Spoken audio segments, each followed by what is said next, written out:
Pada Kamis 20 Juni 2024 lalu, Indonesia dikejutkan kembali oleh serangan cyber berjenis Brand Cyber Ransomware.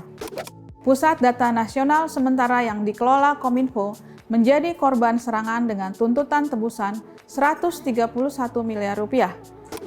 Serangan ini mengakibatkan banyak layanan pemerintah terganggu beberapa hari. Lantas, sebenarnya bagaimana posisi Indonesia di kancah keamanan cyber global? Dan seberapa lemah keamanan cyber Indonesia? Jendela Data untuk Anda.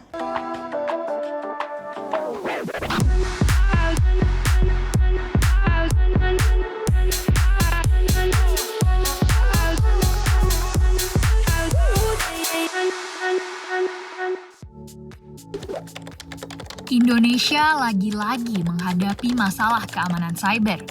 Ironisnya, banyak situs pemerintahan yang menjadi korban serangan cyber.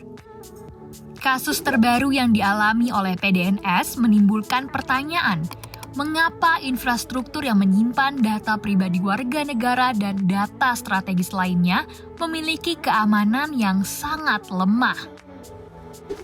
Kasus PDNS bukan yang pertama kali dialami oleh pemerintahan Indonesia. Seakan mengulangi kesalahan yang sama, kebocoran data ini menambah catatan panjang kebocoran data penduduk di server pemerintahan. Pada 18 Mei 2013, laman polri.go.id tumbang setelah kena serangan distributed denial of service. Lanjut pada 12 Mei 2021, sebanyak 272.788.202 data penduduk Indonesia dari BPJS Kesehatan bocor. Lagi-lagi terjadi pada 2 September 2022, Peretas Bjorka merilis kebocoran 1,3 miliar data kartu registrasi SIM prabayar. Lalu pada musim pemilu Februari 2024, situs KPU diduga diserang DDoS pada hari pemilihan suara. Terbaru pada 24 Juni 2024, data milik Badan Intelijen Strategis TNI diretas. Bahkan kabarnya data diperjualbelikan di situs gelap.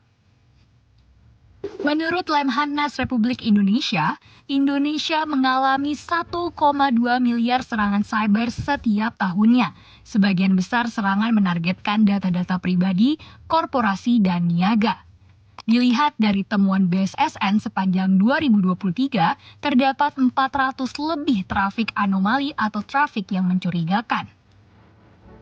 Dengan jumlah anomali trafik dan celah keamanan yang masih tinggi, menggambarkan bagaimana tantangan Indonesia dalam memperkuat ketahanan cyber yang dimiliki. Seperti masih lemahnya pemahaman para penyelenggara negara atas keamanan dalam domain cyber. Belum optimalnya kesediaan sumber daya manusia yang memainkan peran penting untuk meningkatkan dan memperkuat keamanan serta ketahanan cyber di Indonesia. Dan yang terakhir, rendahnya awareness terhadap ancaman cyber berkalat internasional yang dapat melumpuhkan infrastruktur vital suatu negara. Melihat seringnya data keamanan kita diretas, menandakan keamanan data di Indonesia begitu ringkih. Kejadian ini memaksa kita untuk merenungkan kembali sistem keamanan cyber kita. Meskipun teknologi informasi berkembang pesat, sistem keamanan cyber kita tampaknya masih tertinggal. Dibutuhkan investasi besar dalam teknologi keamanan dan pelatihan tenaga ahli cyber untuk mencegah serangan di masa mendatang. Saya, Desya Smini Siregar dan tim Litbang Media Indonesia pamit undur diri. Tetap saksikan program Jendela Data atau JEDA hanya di YouTube Media Indonesia.